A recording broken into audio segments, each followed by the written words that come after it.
दोस्तों, क्या हुआ था उस रात जब 17 से 18 वर्षीय एक लड़की दिल्ली से सटे गाजियाबाद रेलवे स्टेशन पर पहुंचती है और वह जो है वहां पहुंचकर सारी रात उस स्टेशन पर रुकती है।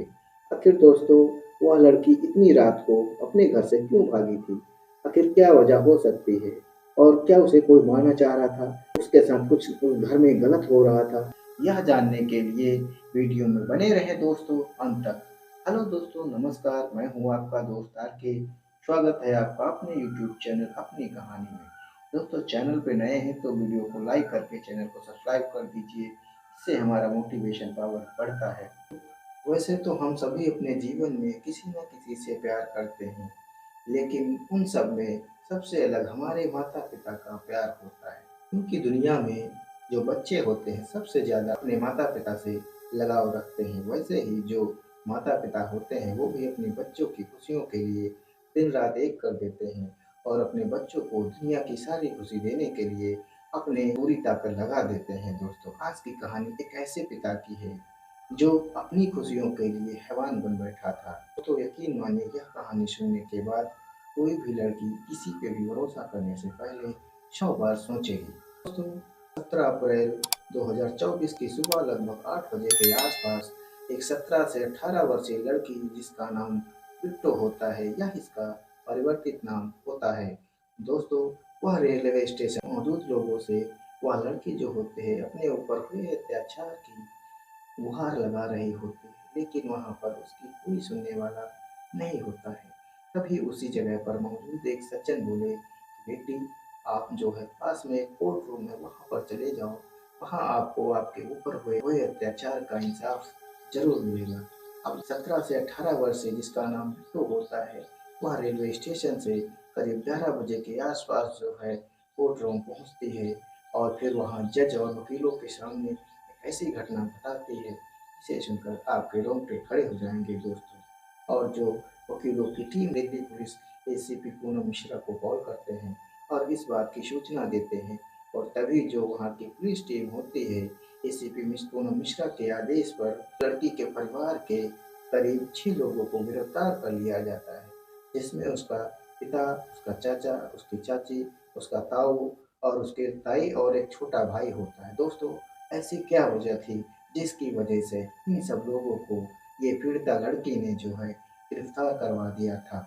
जो पीड़िता होती है वह अपने बयान में एसीपी पूनम मिश्रा को बताती हैं कि यह बात करीब जो है आज से 5 साल पहले सन 2018 की है, जब वह दिल्ली से सटे गाजियाबाद के एक मोहल्ले में अपने परिवार के साथ रहा करती थी। दोस्तों, जो वह लड़की थी वह अपने माता और पिता, एक छोटा भाई, ताऊ, ताई और चाचा चाची के साथ वहाँ पर रहती थी। उनका परिवार बड़ा ही खुशहाल था और जो उसके पिता थे वो वहीं पर एक प्राइवेट नौकरी करके अपने घर का खर्चा चलाते थे। दोस्तों, इन सब में जो वह लड़की थी जिसका नाम बिट्टो है, वह भी वहीं रहकर एक प्राइवेट स्कूल में अपने छोटे भाई के साथ जो है पढ़ाई करती थी। क्योंकि वह जो लड़की थी उसकी उम्र उस समय लगभग 14 वर्ष के आसपास थी, यानी कि वह नाबालिग थी। और दोस्तों, दिखने में तो वह बहुत ही खूबसूरत और हसीन थी, क्योंकि जो है वह अपनी माँ पर गई होती है। तो सब कुछ ठीक ठाक चल रहा था, लेकिन नियति को तो कुछ और ही मंजूर होता है। दोस्तों, 2018 में कुछ समय और बीतता है तो जो बिट्टू की माँ होती है वह किसी बीमारी के कारण अचानक उसका देहांत हो जाता है। का जो सदमा होता है बिट्टू को बहुत गहरा लगता है, और जो उसका पिता था वह भी अपनी पत्नी के जाने से बहुत दुखी हो जाता है। लेकिन दोस्तों, होनी को कौन टाल सकता है? लेकिन दोस्तों, अब इसके बाद जो आफत बिट्टू पर आने वाली थी वह सोचकर तो आपके रोंगटे खड़े हो जाएंगे। धीरे धीरे जो बिट्टू थी, माँ के गुजर जाने में वह सदमे में चली जाती है और वह डिप्रेशन का शिकार हो जाती है। दोस्तों, उसका जो पिता था अब अपनी बेटी के इलाज के लिए बहुत दौड़ता है और जो है उसका इलाज भी कराता है, लेकिन डिप्रेशन के दौरान उसे जो है नींद की गोलियां भी दी जाने लगी थी, जिससे जो बिट्टू थी उसकी हालत में सुधार आ सके।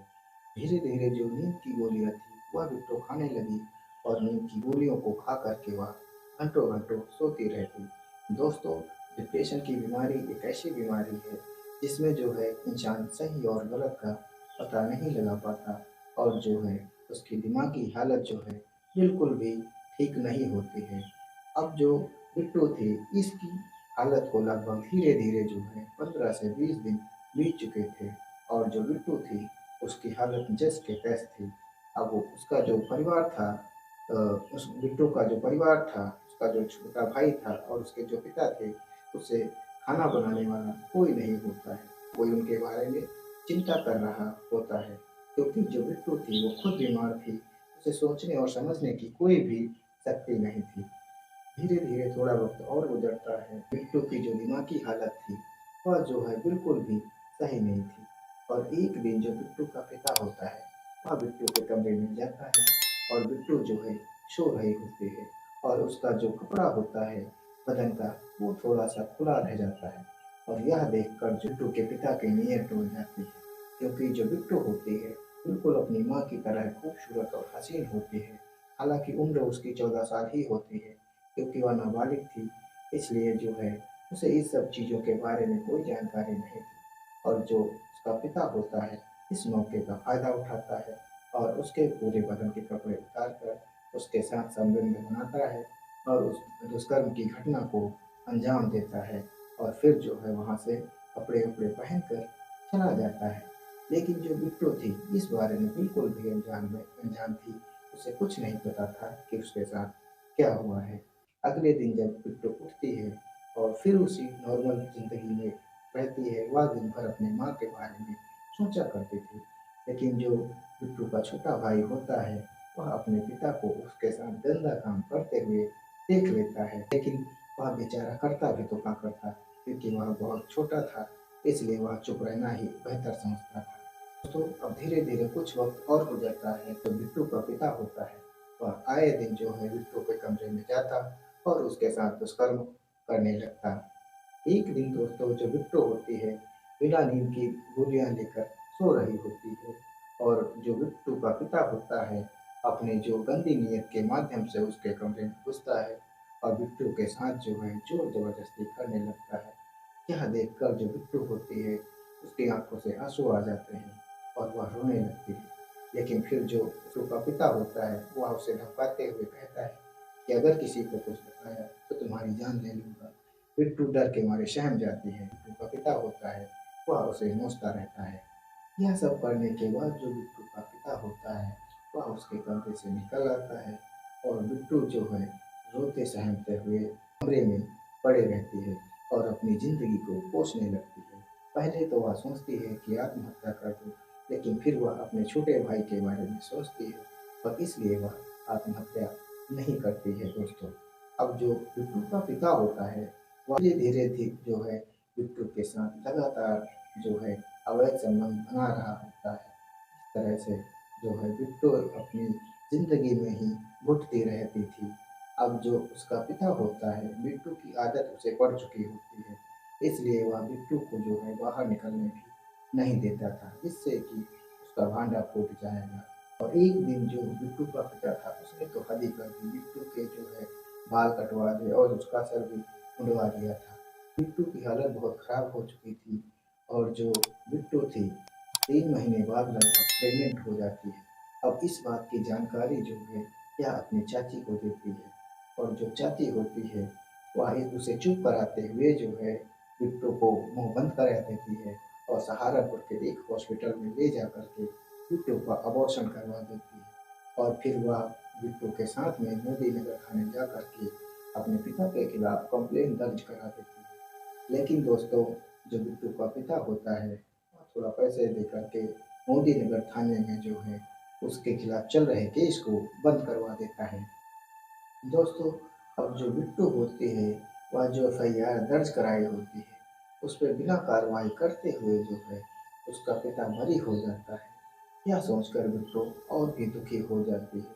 उसे लगने लगता है कि अब उसे कोई इंसाफ नहीं दिला पाएगा, और जो उसके चाचा चाची होते हैं वे चुप कराने की कोशिश कर रहे होते हैं, बल्कि उससे ये भी कह रहे थे कि बेटी, अब यह बात कहीं मत कहना, समाज में हमारी बड़ी बदनामी होती। रिश्तों के दर्द का किसी को भी कोई अंदाजा नहीं था दोस्तों। अब धीरे धीरे उसके साथ लगातार जो है रेप हो रहा था। इस बीच जो बिट्टो थी अपने पिता की कई वीडियोस भी बनाकर अपने पास रख ली थी, जिससे उसे कभी चांस मिले तो उसे अपने इंसाफ पाने में उसके लिए वह वीडियोस जो है मददगार साबित हो सके। अब जो बिट्टो होती है, धीरे धीरे कुछ वक्त और गुजरता है और 5 साल इस बात को लगभग बीत जाते हैं। तभी जो है 16 अप्रैल 2024 को 1 बजे के आसपास जो बिट्टो होती है अपने घर से भागने में कामयाब हो जाती है और वहीं से सटे गाजियाबाद रेलवे स्टेशन पर पहुंचती है और फिर वहां से वह जो वहां पर मौजूद कोर्ट होता है वहां चली जाती है।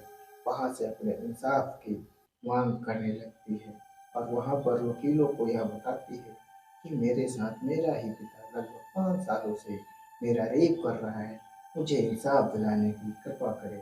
तभी जो वहाँ के जज होते हैं और वकील होते हैं तुरंत जो है दिल्ली पुलिस एएसपी पूनम मिश्रा को कॉल करते हैं और इस घटना की पूरी जानकारी देते हैं। क्योंकि जो बिट्टो थी उसके पास जो अपने ऊपर हुए अत्याचार का साक्ष्य भी मौजूद था, इसलिए जो है पुलिस साक्ष्य और बिट्टो के बयान के आधार पर दिल्ली पुलिस ने उसके बिट्टो के पिता, चाचा, चाची, ताऊ परिवार के कुल 6 लोगों को गिरफ्तार करके जेल भेज दिया और इस तरह से जो है बिट्टू ने हिम्मत दिखाते हुए अपने ऊपर हुए अत्याचार का डटकर मुकाबला किया। हम जिस समाज में जी रहे हैं उस समाज में कई ऐसे लोग भरे पड़े हैं जो इंसान को इंसान नहीं बल्कि जानवर समझते हैं। दोस्तों, इस कहानी को सुनाने का मकसद किसी के भावनाओं को ठेस पहुंचाना नहीं बल्कि समाज में हो रहे अपराध के खिलाफ सजग और जागरूक बनाना है। दोस्तों, मेरी वीडियो आपको कैसी लगी कमेंट बॉक्स में अपनी राय जरूर दें और हो सके तो चैनल को सब्सक्राइब करना ना भूलें। तो मिलते हैं दोस्तों नेक्स्ट वीडियो में एक नई सच्ची घटना के साथ में। तब तक के लिए दोस्तों अपना और अपने परिवार का ख्याल रखें। धन्यवाद।